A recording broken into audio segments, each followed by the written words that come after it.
ask, and I remember actually as one soldier down at Guantanamo in particular, he just said, look, my grandfather was, in the Second World War, and he was held as a POW. Do you think he was asking for, a right to challenge his detention in a German court? No. There is that argument out there, and I wonder if you could address that. I would love to address that.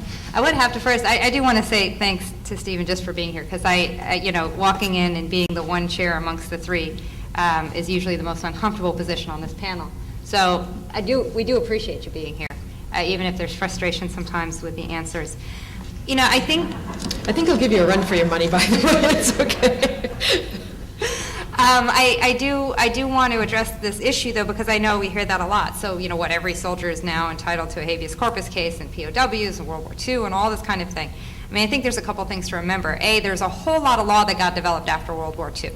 And so, when the government says, even for these military commissions, oh, we've done these before, we did them after World War II. Well, since then, we've had the Geneva Conventions, we've had the Uniform Code of Military Justice, the Universal Declaration of Human Rights, and all the various treaties that came from that, some 50-something years of developments in due process law. So, again, I'm sure there's all kinds of things we did in the Civil War, too. Does that mean that that's the best jurisprudence for today? Not necessarily. I think the second thing that we always hit at with this, and this is part of the problem, is that you can put forth, well, maybe there's all these safeguards in these procedures, but these procedures were for a status that does not exist in international law, that didn't exist in U.S. law, and didn't have a set definition. The definition of what an enemy combatant was changed over time as people were being held and determined in all of this. And so I think you can't really juxtapose the two, because prisoner of war had a certain status, there was a certain understanding, you're in a conflict. The whole purpose was not that you're holding an enemy, not that you're saying this is the worst of the worst, but you're fighting a war. The idea is to gain advantage in the war, not keep killing people. So if you capture a battalion, you don't then say, we'll see you tomorrow. You can hold them. So you can gain an advantage and keep going to eventually end the war. The goal is to end the war. At some point, people sit down, they sign a treaty, you do your prisoner exchanges. If people are guilty of war crimes, which is a separate category, if they're involved in war crimes of some sort, you can prosecute them.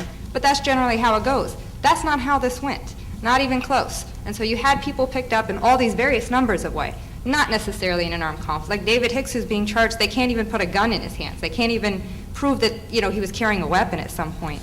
But, they're getting picked up in all very different kinds of ways. They're being set up now before this tribunal to say, are you or are you not an enemy combatant?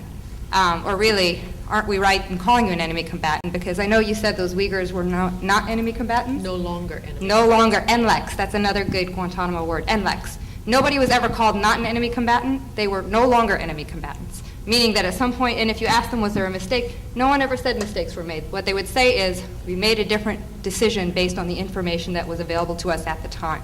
And so that's the other issue I have with the mistakes are made type of statements. All these things were very deliberate. I mean, it wasn't like, oops, we did a CSER. It was very deliberate. It was set up in a particular way, and it was set up to try and deflect exactly what Tom's been asking for, which is a habeas case. I know part of the accusations are people have gone back to the battlefield, or, I know Tom was maligned, I think maligned personally, in the Wall Street Journal as this sort of highfalutin lawyer who, in doing his job, which as a lawyer, you're supposed to zealously represent your client, freeing these very bad terrorists who are walking the streets of Kuwait. Well, the fact is, if there was a way to review that, and you could go to court and show that, in fact, this is a very bad terrorist, wouldn't that be a better result than negotiating with some governments, keeping other people because their governments don't want them, and everything else that we've sort of been mired in now? So I think before we get into the discussions of the process of what is a CSERT and why should these people have habeas, I think we need to understand that up until they made it up, there was no such thing as a CSERT, and up until they made it up, there was no category called enemy combatant, which doesn't carry any weight in the law, which doesn't carry any protections with it, and that's the fundamental problem that we're facing. Well, the